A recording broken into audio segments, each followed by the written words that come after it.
Bienvenidos a quienique.com. Hoy nos encontramos en un sitio que prácticamente nadie conoce porque no sale mucho en televisión, pero estamos en el Palacio de Nariño, en un estudio con quien vive en el Palacio de Nariño, el presidente de la República, el doctor Iván Duque. Muchas gracias por recibirnos, Daisy, presidente. un gran placer, un saludo muy especial para ti, para todo el equipo de Quién y Qué y todas las personas que nos acompañan en sus casas a través de las plataformas digitales.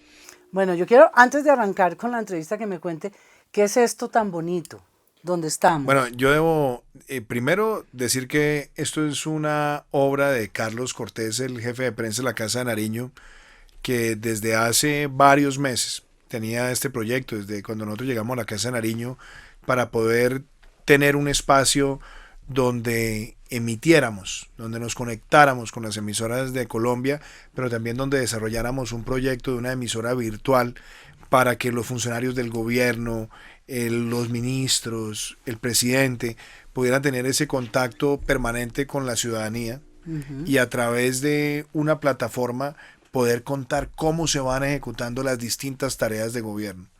Y obviamente esta cabina que estaba terminada hacía ya varios meses, que le estaban acabando de ultimar algunos detalles, se ha convertido también en una herramienta muy importante para estar en contacto Está permanente con los sonorizada, muy colombianos buena. en el marco de esta crisis del COVID-19. Y que esta es la cabina naranja, me dijeron.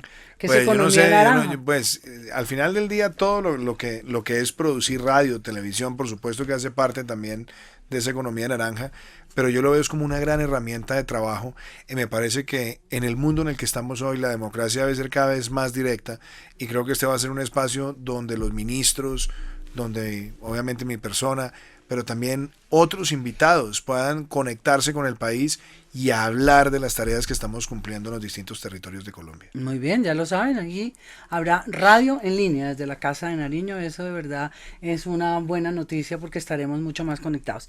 Presidente, yo quería empezar esta entrevista preguntándole algo que me ha llamado mucho la atención sobre la crisis. Uno como periodista ha visto a los presidentes y ha trabajado en muchas crisis y uno ve a los personajes como, a pesar de estar rodeados de un equipo grande, tienen una gran soledad en el corazón, porque a la hora de la verdad usted está solo consigo mismo. ¿Lo ha sentido así?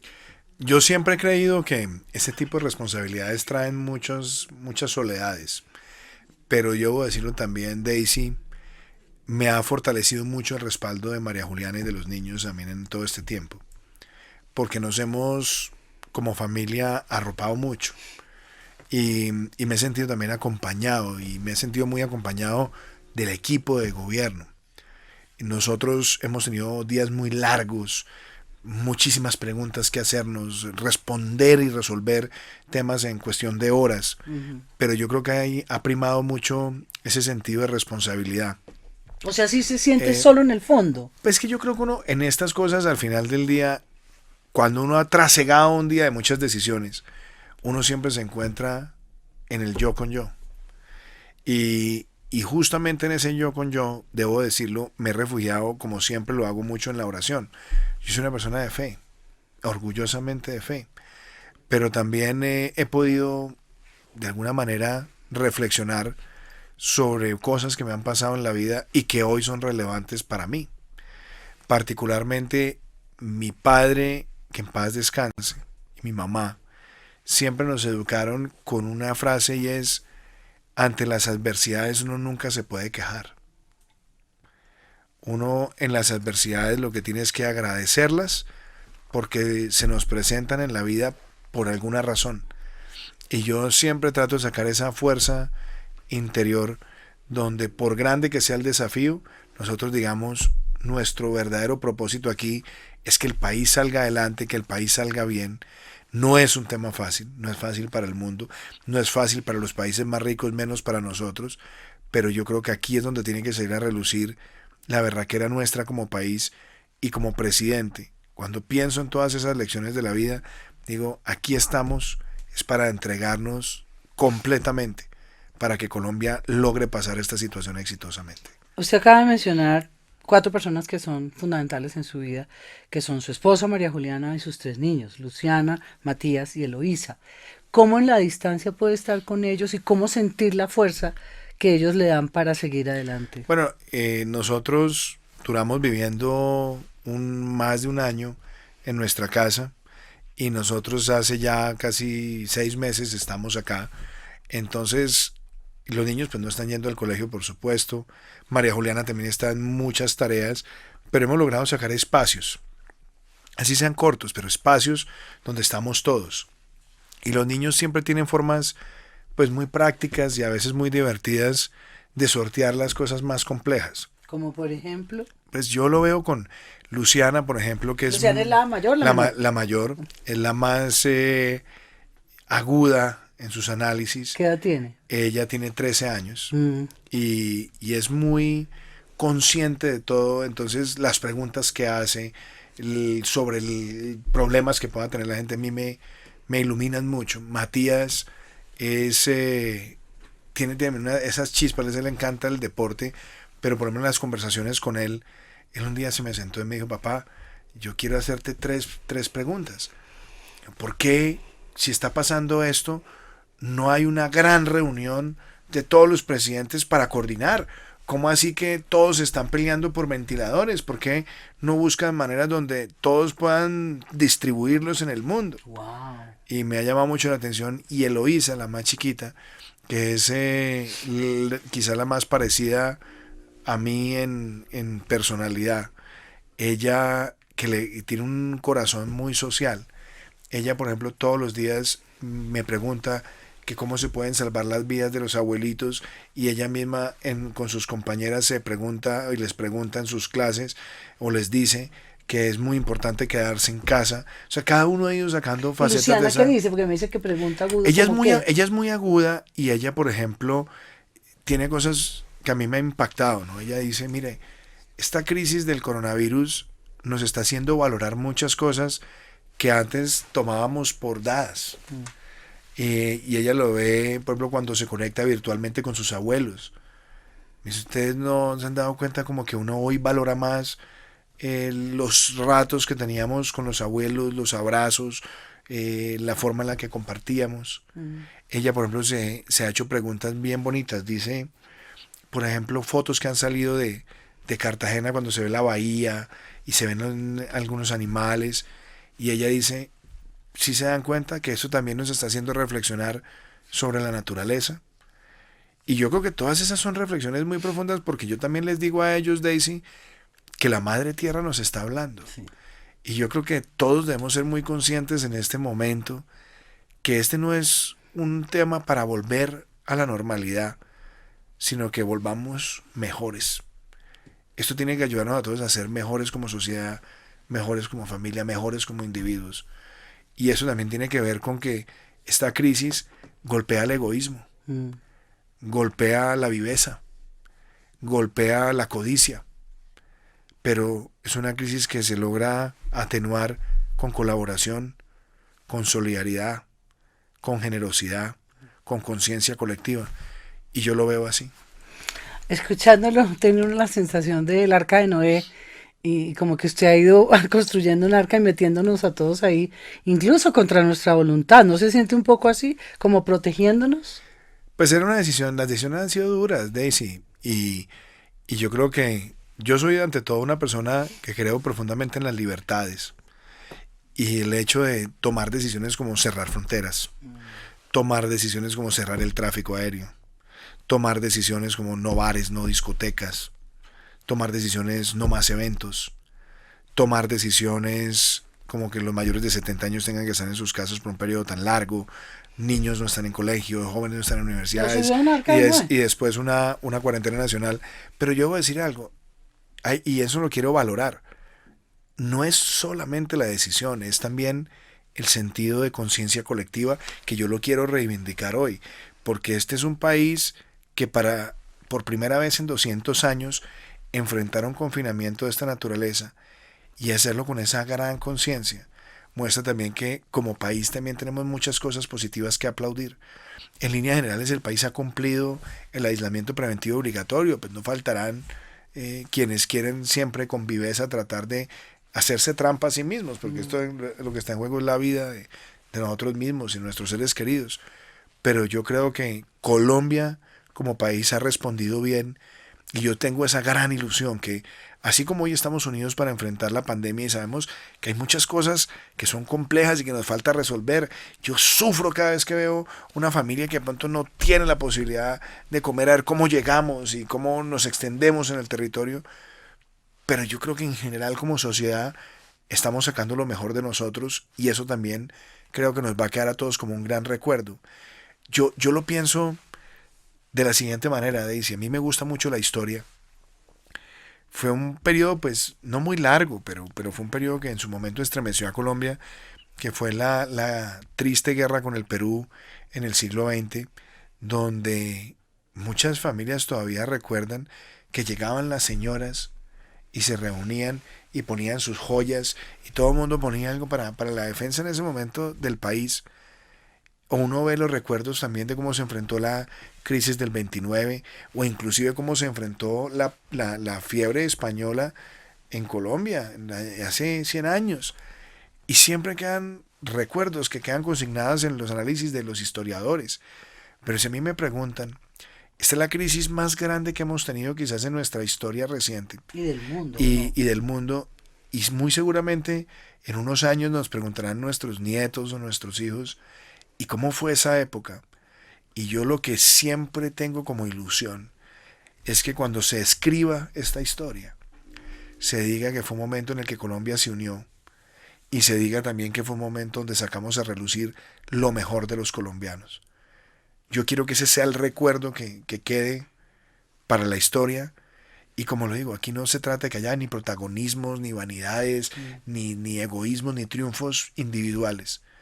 Yo espero que eso sea recordado como un gran triunfo colectivo de Colombia y yo creo que en la medida en que sigamos trabajando así, así lo vamos a recordar. A propósito de eso que usted lo menciona, era algo que le quería preguntar sobre la última encuesta, la que hizo Ipsos con, pues, con líderes y con periodistas en América Latina, y usted y el país quedamos de tercero. ¿Cómo recibió esa noticia? Voy a ser aquí perversa, sobre todo después de que venía de sentir los golpes de bajonazos en las Daisy, encuestas. mire, yo siempre he sido muy humilde con las encuestas. Y lo fui como precandidato, lo fui como candidato y lo he sido como presidente. Siempre he dicho, cuando las encuestas son malas, se trabaja el triple. Y cuando las encuestas son buenas, se trabaja el triple. Ahí es donde uno debe tener siempre esa humildad. Pero sintió gran alegría, ¿no? Mire, Por el país, porque... yo le digo una cosa, todos esos reconocimientos a uno siempre le traen buenos momentos. Pero yo siempre creo una cosa, Daisy, sobre todo en estos momentos. Este no es momento para mí pensar en Iván Duque. Este no es momento para pensar si a Iván Duque le está yendo bien o a Iván Duque le está yendo mal. Yo creo que este es un momento donde lo que debe primar en todos nosotros es el sentimiento de Colombia. Esta no es una competencia entre países, desde luego que no, porque todo es una tragedia compartida, Sí. es una tragedia universal. No hay nada que celebrar. Pero mi palabra favorita es resiliencia. Yo recuerdo que yo la decía en campaña, decían, ¿resi qué? ¿De qué es lo que habla? El tipo habla muy enredado. Yo siempre la he mencionado, porque es una palabra que tiene un trasfondo muy bonito. La resiliencia es transformar las adversidades en oportunidades. Y Colombia sabe mucho de eso. Y este es un país que ha sido siempre resiliente. Este es un país que ha pasado por todo, por violencia, por desastres naturales, por pobrezas, por crisis económicas, y siempre sale ese brío colombiano que nosotros llamamos berraquera a relucir. Entonces yo, más que pensar en mí o pensar en mis encuestas o pensar en mi opinión, lo que hoy más pienso es en país, en que esta sea una oportunidad para que todos salgamos fortalecidos. Bueno, hay algo también que tiene que ver con el manejo de una crisis, y es cuando uno se enfrenta a algo muy difícil, descubre dentro de sí cosas que no sabía que era capaz de hacer. ¿A usted le ha pasado eso como yo estoy haciendo? Por ejemplo, yo lo he visto haciendo televisión y digo, ¿cuándo aprendió? Siempre lo hacía bien las alocuciones, pero yo estaba aquí, sé cómo se hace una alocución. Pero verlo, por ejemplo, en vivo en directo, pero cosas mucho más profundas, de algo que usted dice, yo no sabía que era capaz de hacer esto. No, mire, yo le cuento anécdotas, ¿no? Yo le tengo mucho miedo cuando me dan esos golpes de intuición. Y le voy a hablar de eso un poquito. Por ejemplo, el día de la bomba de la Escuela General Santander. Ese día yo me levanté, me metí a la ducha y yo muchas veces cuando estoy en la ducha pienso cosas del día, voy preparando el día y me entró una pregunta en la cabeza. ¿Usted qué hubiera hecho si usted hubiera sido presidente cuando la bomba del Nogal? No.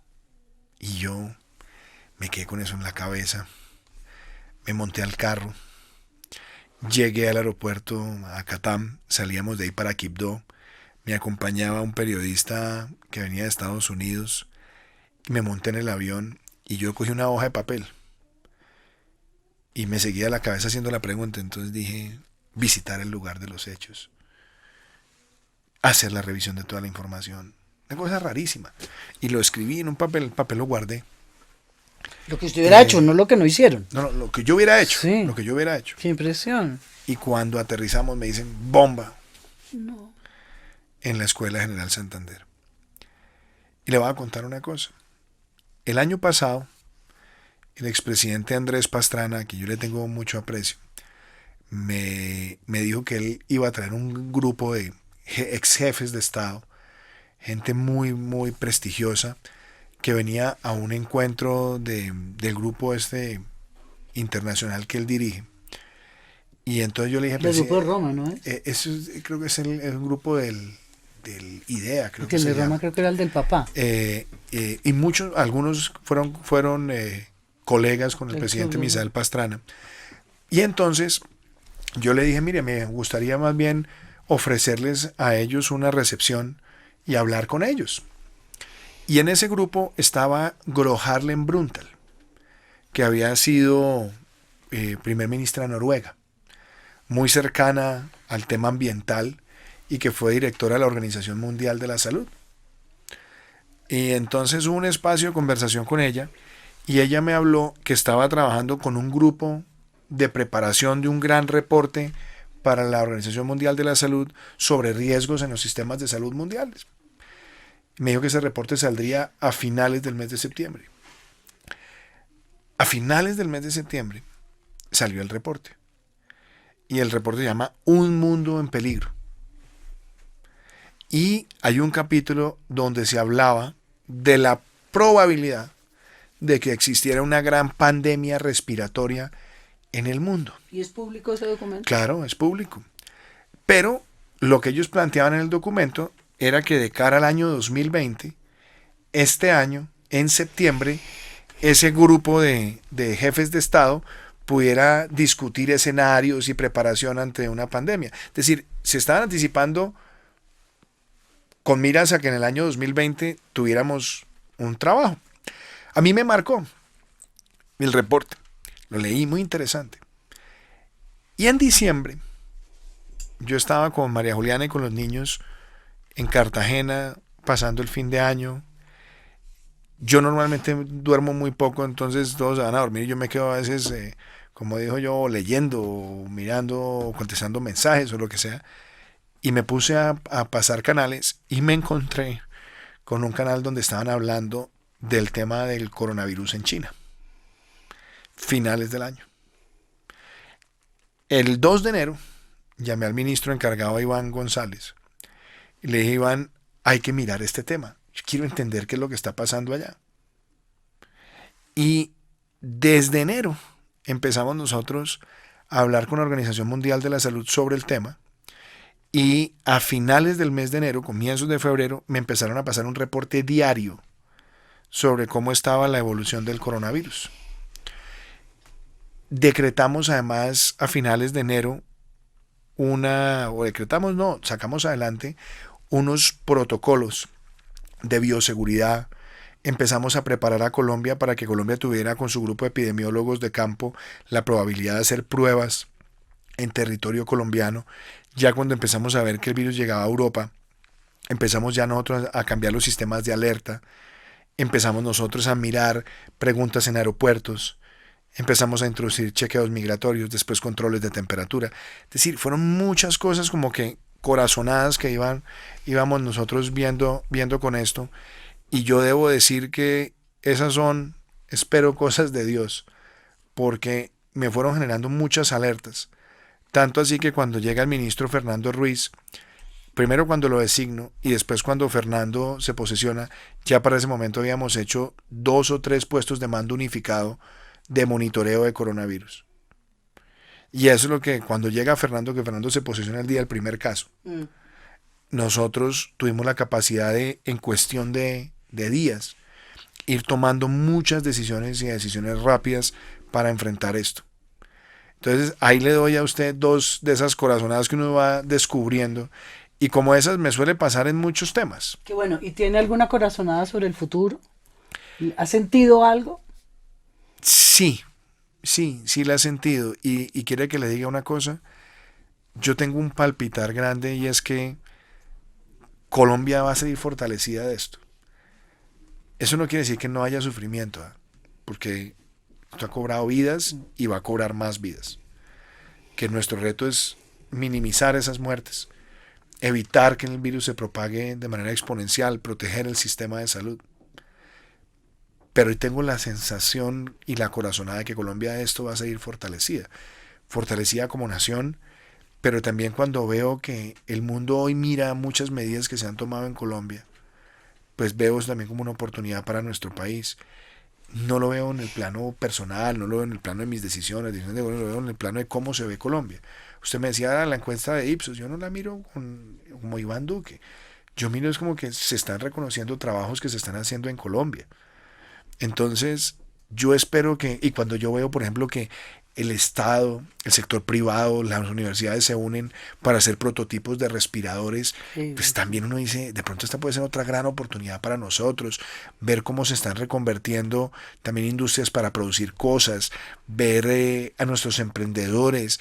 Yo creo que ver todo el tema de virtualidad, inteligencia artificial, manejo de datos, hoy veo también como ese país moderno que está uniéndose también para atender esta urgencia. Entonces eso a mí me permite también, en medio de una situación que es tan compleja, ver en esa palabra resiliencia y no en la palabra calamidad el futuro de nuestro país.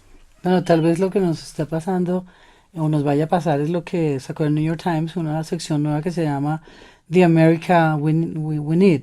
Y es una cantidad de artículos en que están pensando en el futuro. Porque estamos ahorita todos tan concentrados en cómo salir de la crisis que no sabemos qué va a pasar después. Yo creo, Daisy, varias cosas. Muchos amigos míos con los que he hablado me han dicho, óigame, para usted esto debe traerle muchos significados, porque yo llevaba una vida de alguna manera con un grado de desprendimiento sobre lo material en mi propia vida. Uh-huh. Y lo hemos vivido muchas veces con María Juliana, ¿no? Yo veo este momento de la historia nuestra como un momento donde el mundo también tiene que hacerse muchas reflexiones sobre lo material, sobre lo espiritual, sobre lo realmente importante.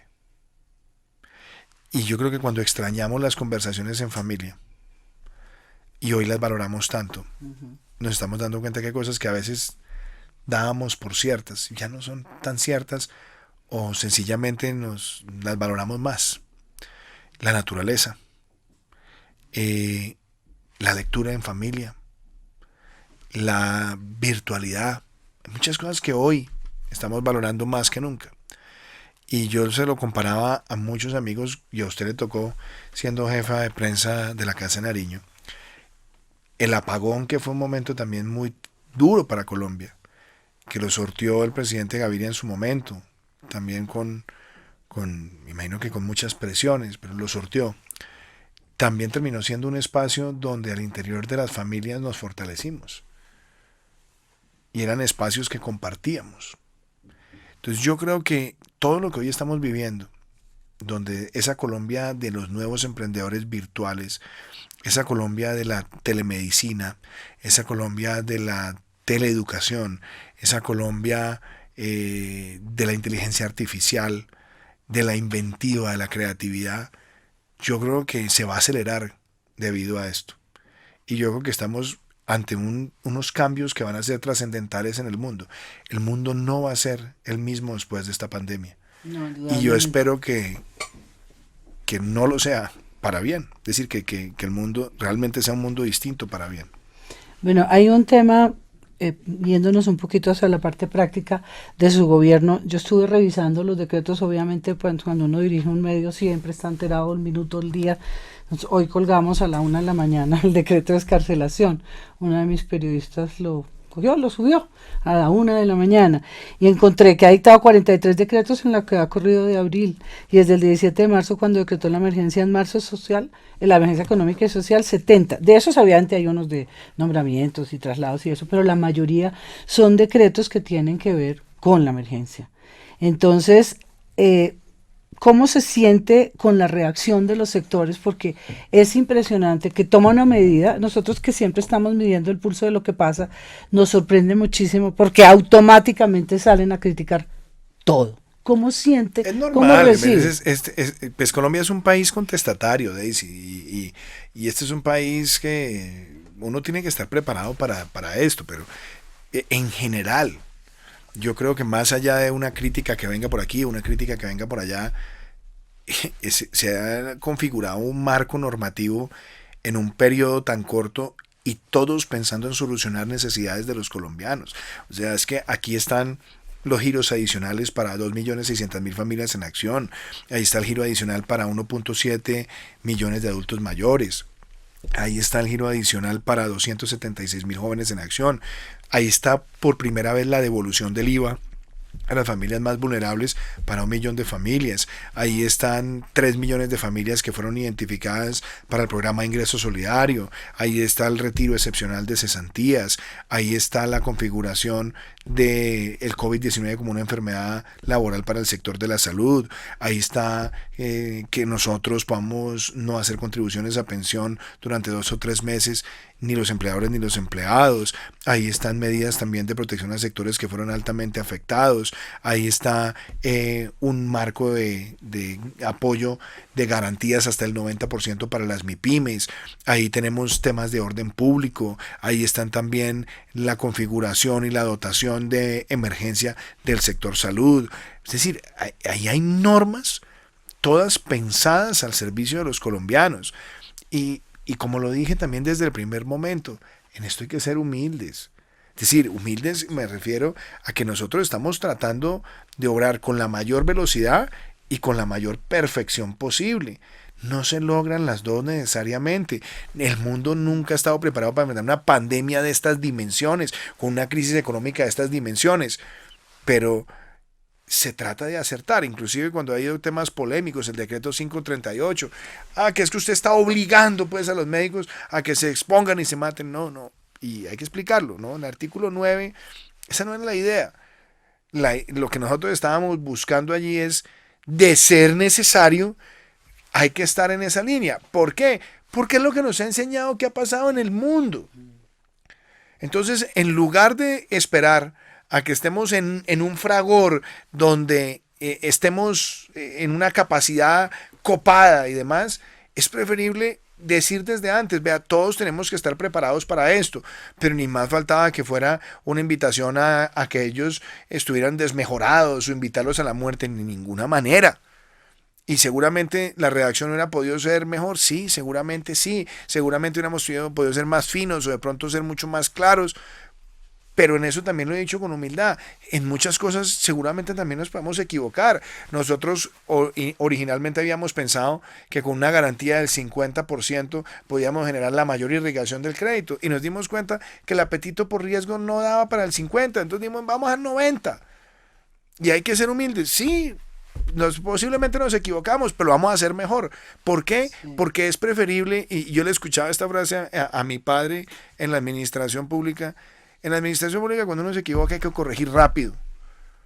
Y uno tiene que tener la humildad para decir, sí, se equivocó. Por ejemplo, nosotros sacamos el decreto de orden público tratando de mejorar y limitar que la gente estuviera en la calle, y de pronto no nos habíamos percatado que el 40 y pico % de los domicilios en Bogotá ocurren en las horas después de las 8 de la noche. Sí.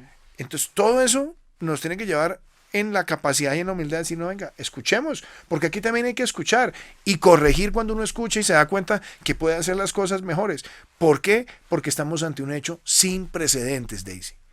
sin precedentes. Por ejemplo, dijeron, pero es que mire, en ingreso solidario alguien entró en la base de datos y pasó esto. Mire, se lo voy a decir. Lo de las cédulas, por ejemplo. Una cosa es la base de datos y otra cosa es el programa.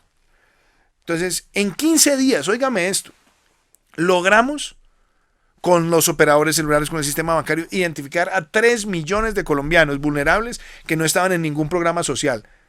Familias en Acción lleva 20 años. Se demoró 7 años en hacer la mayor depuración. Nosotros en 15 días llegamos a ese sector con 160.000 pesos. Y se hicieron los giros a 1.300.000 personas bancarizadas. Y empezaron a decir, no, que es que la plata no va a llegar, que se va a perder. Está bien, confróntenlas con las de la registraduría. Y de 2.700.000 cédulas que revisó la registraduría, encontró que en 16.000 había inconsistencias. No que se hubieran girado a quien no era, sino que había cédulas que eran inconsistentes. Así que aparecían 16.000, ¿no? 16.000 de 2.600.000. ¿Por qué? Porque había gente que pronto no estaba registrada, o hay gente que estaba registrada mal, o hay gente que era residente, que no era... Es decir, hay 1.000 cosas, pero que de 2.600.000 en 15 días digan que hay 16.000 inconsistencias, eso lo que muestra también es que se ha trabajado con muchísimo rigor, porque esas mismas inconsistencias pasan en todo, en esquemas de suscripción, en bancarización, en facturación.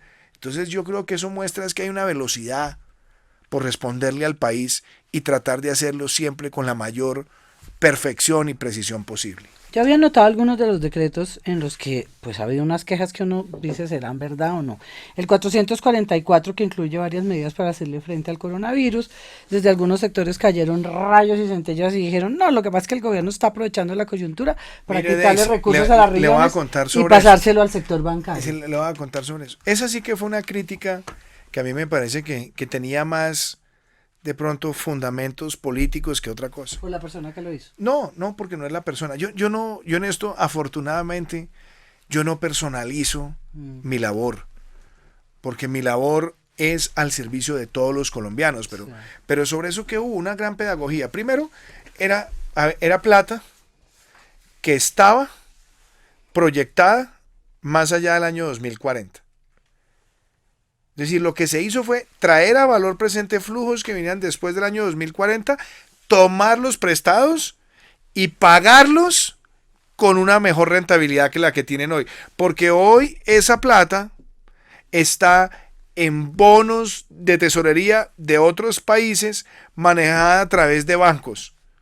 Y nosotros dijimos, esta es una emergencia, vamos a tomar los prestados y los vamos a devolver a una mejor tasa.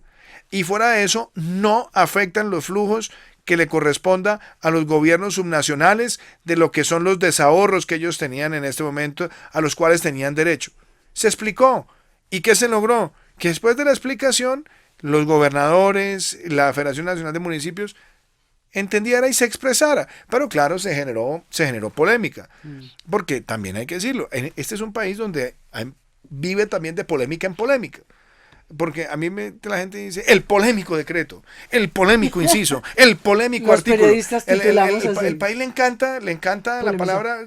Además, un día un lingüista aquí en Colombia que hace estudios también de bases de datos dice cuál es la palabra que más aparece en los medios de comunicación. Entonces hacían una controvertido. Entonces dicen el polémico, el controvertido, la denuncia. Entonces la gente dice, ¿qué opina usted de la denuncia que fue hecha? No, pues no es ninguna denuncia, es que eso está público. No, pues que hay un debate. Bueno, sí, hay un debate, venga, lo abordamos. Porque dice, la grave denuncia sobre el artículo 4, el decreto 444. No, es que no hay ninguna denuncia, ahí está el decreto. Hay una pregunta sobre un artículo. Sí, venga, la desagregamos, la explicamos. Y se explicó, y salió adelante. Pero qué cansancio, ¿no?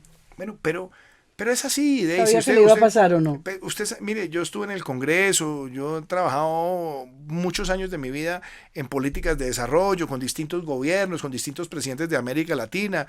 Conozco también lo que pasa con la política, pero más allá de esas cosas que son comunes, yo creo que en líneas generales ha habido un gran sentimiento de unidad.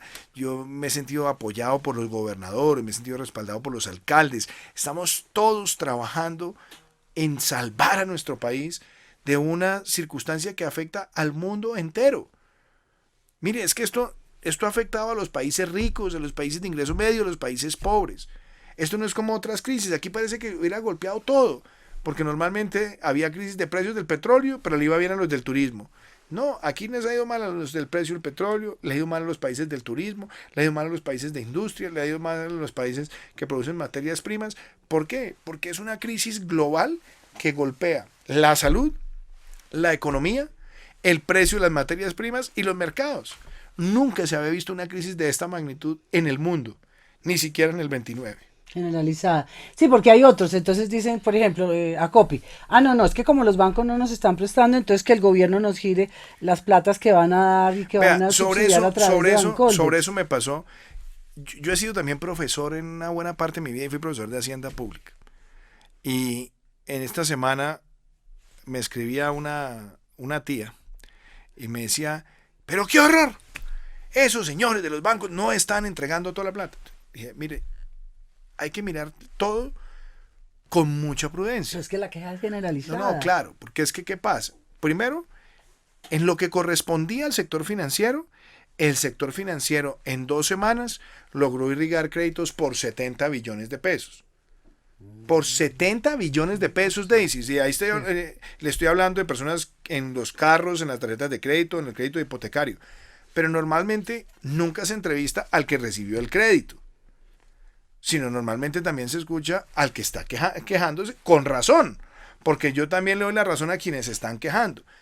Esa es la razón por la cual nosotros lanzamos el programa también de garantías hasta el 90% para que no haya pretexto de que no hay apetito de riesgo. Si nosotros estamos garantizando el 90% de la cartera, pues bienvenido, que llegue y se tiene que mover con más facilidad, y eso es un requerimiento que le ha dicho muy claramente el superintendente financiero. Usted tiene que garantizar que la plata llegue. Pero volviendo al cuento de mi tía, y eso es lo que es importante, mi tía me decía, es que los bancos, le dije, sí señora, pero venga, yo le explico una cosa. Los bancos, el 10% de su plata es de los dueños, y el 90% son los ahorros suyos, tía.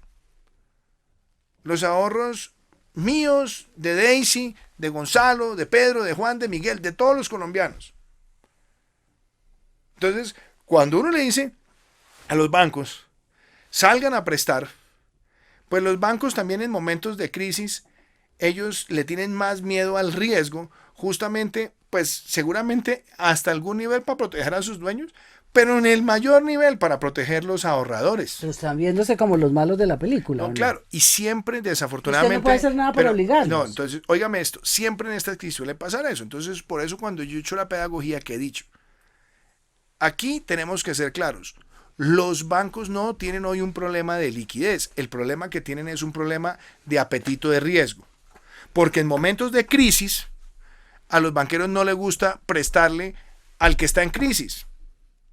Entonces, para que le puedan prestar al que está en crisis, es donde entramos nosotros, el Estado, a decir, tranquilo, préstele, que nosotros garantizamos hasta el 90% esa plata. Entonces, de 100 pesos que usted le preste a Daisy Cañón, el Estado va a garantizar 90%. Entonces, eso lleva a que los bancos tengan la tranquilidad de prestar porque hay una garantía del Estado. Y eso nos tiene que ayudar a acelerar mucho más para que las personas vean que el crédito le llega y que no le están cerrando las puertas. La presidenta de Acopi decía que era un problema generalizado. Ella no habló de todos esos préstamos que han hecho. Yo no voy a entrar en polémica con Rosemary.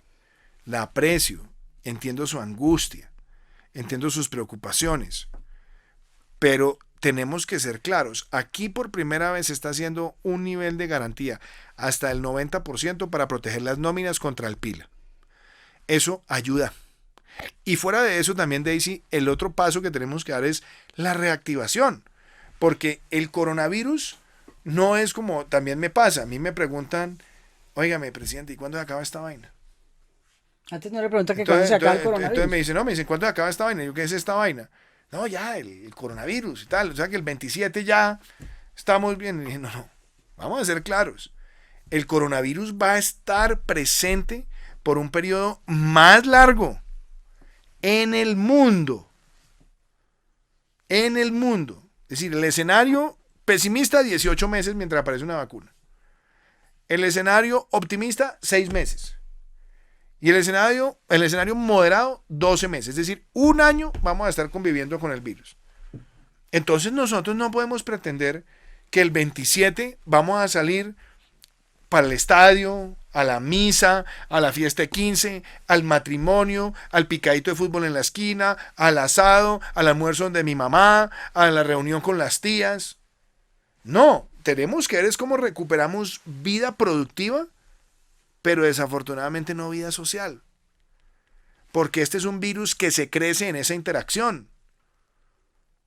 Entonces, para evitar que colapse el sistema de salud, nos toca proteger más a los mayores de 70 años, porque lo que estamos viendo es en las tasas de mortalidad y en las tasas de utilización de las UCIs, le pega durísimo a los mayores de 60 años. En la medida que los protejamos, protegemos el sistema de salud y salvamos vidas. Pues la mayoría de los muertos son menores de 60.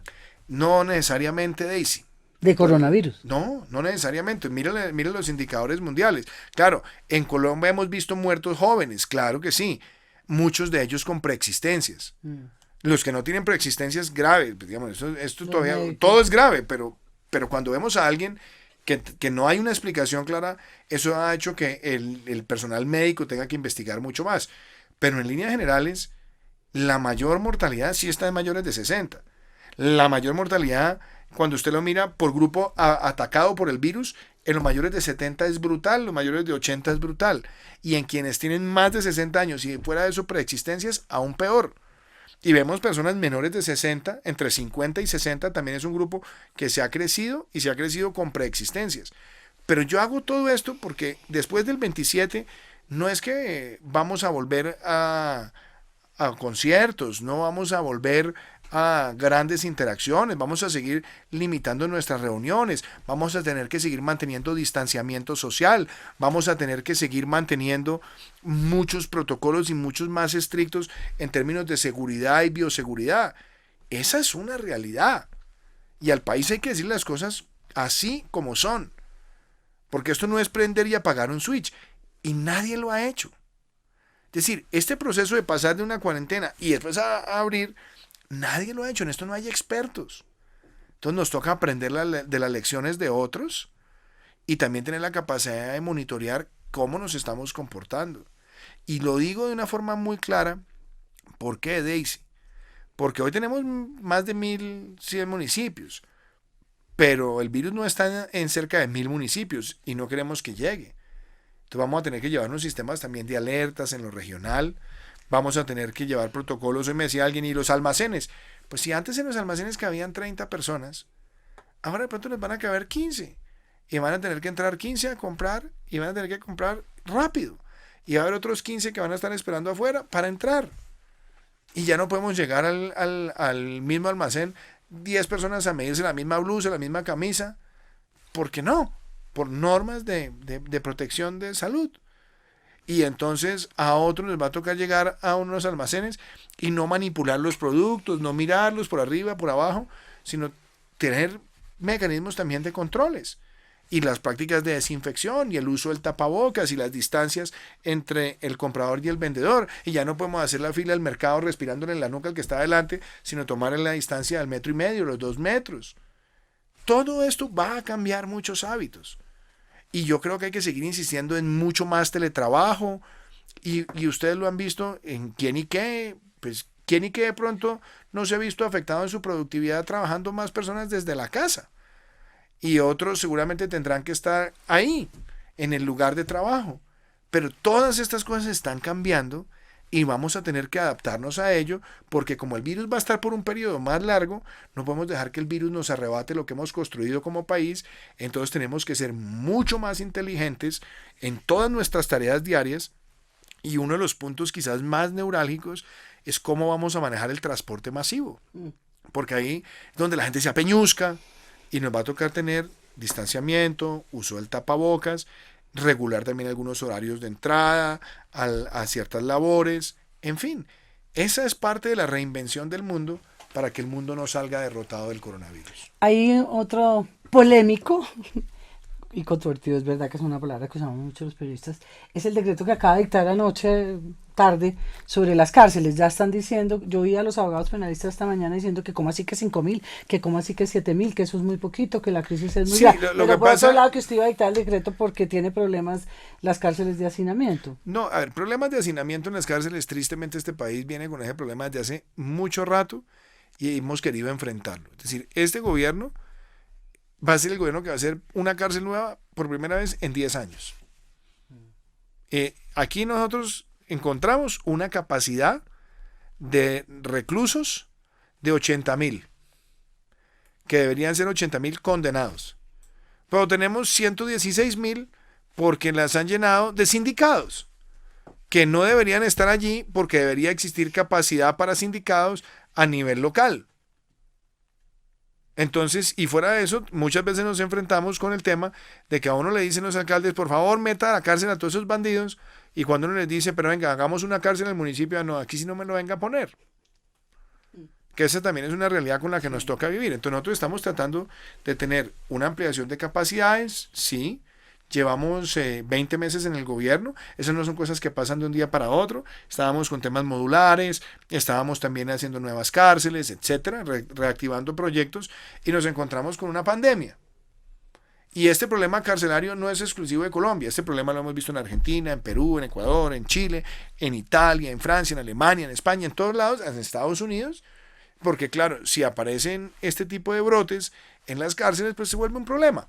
Entonces, ¿cuál ha sido la medida? La medida es tratar de buscar escarcelación, pero no es libertad. Ojo. Ah, no, claro. O sea, porque aquí no es que bienvenidos a la libertad, mis amigos, no, salgan sino que pasar de una detención intramural penitenciaria y carcelaria a una detención intramural residencial en sus casas. ¿Por qué? Porque son personas mayores de cierta edad, porque son personas que tienen tantas enfermedades, porque son personas que tienen tantas condiciones. Pero además, uno también tiene que ser coherente. Entonces a mí me decían, mire, mande para la casa a todos los mayores de 70 años. Entonces yo digo, venga, un momento, a ver, cuéntenme los de 70 años qué delitos tienen.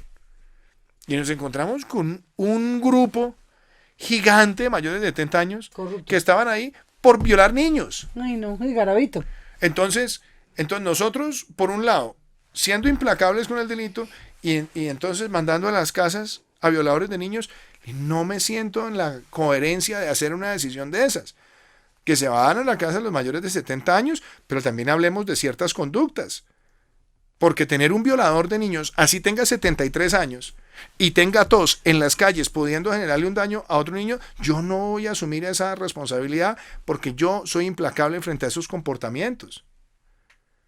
¿Qué tal, por ejemplo, uno dejar que personas que están por corrupción se van para la casa? No, señor. Entonces hicimos una aproximación para que salgan alrededor de 4.000 personas con unas condiciones. Y hay unos que dicen, no, pero deberían mandar 15.000 de una vez. No, pues vamos a ver cómo nos va con estos 4.000, cómo se está cumpliendo. Entre otras cosas, Daisy, porque cuando yo llegué a la presidencia y empezamos a mirar la política carcelaria, nos encontramos que había más de 50.000 con detención domiciliaria, de los cuales el 10% tenía brazaletes. Y cuando usted sale a verificar, hay muchos que se quieren pasar por la faja la medida. Entonces, si vamos a aplicar medidas, no nos quedemos solamente en el discurso de la medida y el aplauso. No, quedémonos también en buscar la efectividad de la medida. Y yo creo que en eso logramos por lo menos un acuerdo también con el fiscal. Lo conoció el defensor, lo conoció el procurador, seguramente bajo un enfoque maximalista a juicio de algunos penalistas debería salir más gente, pero yo creo que 4.000 personas tampoco es que sea cualquier bicoca. Sí, es decir, son 4.000 personas que están pasando de la detención intramural penitenciaria y carcelaria a esta que van a tener en su residencia. Hay una pregunta, hablando de las tías, que le mandan a preguntar. Las clases sociales, los estratos 3 y 4 se sienten abandonados. Tenemos mucho para los pobres, pues los ricos de alguna manera están protegidos, pero la clase trabajadora, que es el sándwich que sostiene el país, dicen que hay que porque las medidas son solamente en servicios públicos de alivios a los estratos uno A y ver, 2, como que sienten eso. Eso es una pregunta que alguien Daisy, específicamente me dijo, hágasela. este país tiene 50 millones de habitantes. Las medidas que hemos tomado en todo lo que son los programas sociales está cobijando hoy más de 10 millones de hogares, es decir, casi 30 millones de colombianos. Tenemos un reto. ¿Qué más podemos hacer por el estrato 3 y 4? Le cuento cosas que hemos pensado. Una, muchos me decían, vea, yo cotizo, tengo mis cesantías, no he perdido mi trabajo, es decir, no soy cesante, pero sí se me han visto afectados mis ingresos. ¿Puedo hacer retiro parcial? Tomamos la decisión para permitir el retiro parcial.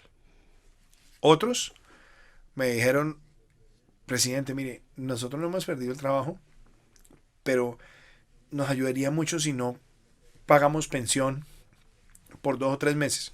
Se tomó la medida. Iban los celulares. También iban los celulares. Pero viene otra. A los independientes nadie les estaba prestando. Y nosotros, con el esquema de garantías hasta el 80%, habilitamos esas líneas de crédito también para los independientes. Y fuera de eso, muchos trabajan en MIPYMES. Y en la medida que nosotros hacemos garantías del 90% contra la nómina de las MIPYMES, también estamos tratando de proteger ese empleo. Pero otros me decían, mire, nos vamos a colgar en los arriendos y no queremos que nos boten de aquí. Entonces nosotros dijimos, no, desalojos no son permitidos. Fuera de eso, si se le vence el contrato de arriendo durante la emergencia, inmediatamente se prorroga hasta el final de la emergencia. Fuera de eso, si usted se cuelga, pues no le vamos a aplicar en ese instante ni penalidad ni intereses de mora. Pero además de eso, si usted está pagando su vivienda con el Fondo Nacional del Ahorro, que hay muchos, nosotros extendimos los periodos de gracia hasta por 6 meses. Entonces hemos tratado de buscar y buscar y buscar más herramientas para proteger. No es fácil, Daisy. ¿Qué más? Usted no sabe cuánto me gustaría a mí decirle a esas personas, tranquilos, tranquilos. Pues yo no sirvo para mentir, ni sirvo tampoco para dar colombinas. Yo lo que quiero es tratar de ir buscando soluciones. Creo que se han ido tratando de edificar y de construir. Y por supuesto, no dejaremos de pensar creativamente en qué más podemos hacer por ellos. Pero lo mejor que podemos hacer por ellos es exitosamente tratar de minimizar las muertes del coronavirus, exitosamente evitar que el sistema de salud colapse, exitosamente tratar de salvar vidas, pero sobre todo diseñar esa reactivación de Colombia, porque es lo que les va a asegurar a ellos su ingreso y sobre todo en un contexto donde el coronavirus no se va a ir en un mes, ni en 2 ni en 3, y que muy posiblemente va a estar en el mundo por lo menos un año más. Presidente, unas preguntas cortas para unas respuestas cortas. ¿Qué ha sido lo más duro de esta crisis? A mí me duelen mucho las muertes, Daisy. Las sufro todas. ¿Qué ha sido lo más doloroso, como así, que lo simbre? Me impactó mucho la conversación con el papá del doctor Nieto Rojas. Fue una conversación muy humana. Me solidaricé mucho también en mi condición de padre. Fue una llamada que a mí me impactó mucho, mucho. ¿Qué ha sido lo más difícil de aceptar? Primero que es una pandemia que cobra y va a cobrar vidas todos los días. Esa es la parte más difícil de aceptar, que es que aquí no es la medición del éxito, no está en función de que nadie se muera. Tristemente hay que aceptar que es una enfermedad que mata, que ha matado y que seguirá matando. Y algo que lo haya hecho sentir por lo menos satisfecho, no digo feliz, pero que lo haya congraciado consigo mismo. Cuando me llegan testimonios de muchas personas que han recibido los programas sociales o los mercados o los giros adicionales o el ingreso solidario, la devolución del IVA, cuando vemos que en el terreno, cuando veo a Indumil produciendo camas para atender hospitales, cuando veo a Indumil trabajando en prototipos de ventiladores, cuando veo el sector privado, el sector público, la universidad en Antioquia trabajando por ventiladores, cuando veo lo que se está haciendo en virtualidad, cuando veo que sale otra Colombia fuerte a tratar de jalonar el ánimo y la economía y el desarrollo social, eso me entusiasma mucho. ¿Le molesta cuando los periodistas decimos que está compitiendo con Claudia López? Yo no compito con alcaldes ni con gobernadores de soy el presidente de todos los colombianos. Quiero es trabajar con ellos. Por eso yo no entro en polémicas con los gobernantes locales. trato de entenderle sus preocupaciones, trato de entenderle sus necesidades y trato de contribuir a la solución. Bueno, y digamos, la decisión más difícil será que levantar o no levantar Yo creo que el aislamiento. la decisión no más difícil no es tanto levantar o no levantar. Yo creo que la primera decisión más compleja era la cuarentena nacional y la otra es cómo nosotros seguimos recuperando vida productiva y salvando vidas. Bueno, presidente, de verdad ha sido un gusto conversar. Ha sido una charla que me ha impactado mucho porque ha contado cosas que no conocíamos. Espero que el país también lo escuche y pues uno entiende que de verdad lo estamos haciendo bien. Gracias, presidente. Muchísimas gracias, Daisy. Ha sido un verdadero placer. De verdad que fue un placer conversar con usted. Y a ustedes recuerden, aquí en Quién y Qué, el placer de saber, ver y oír más. Hasta la próxima.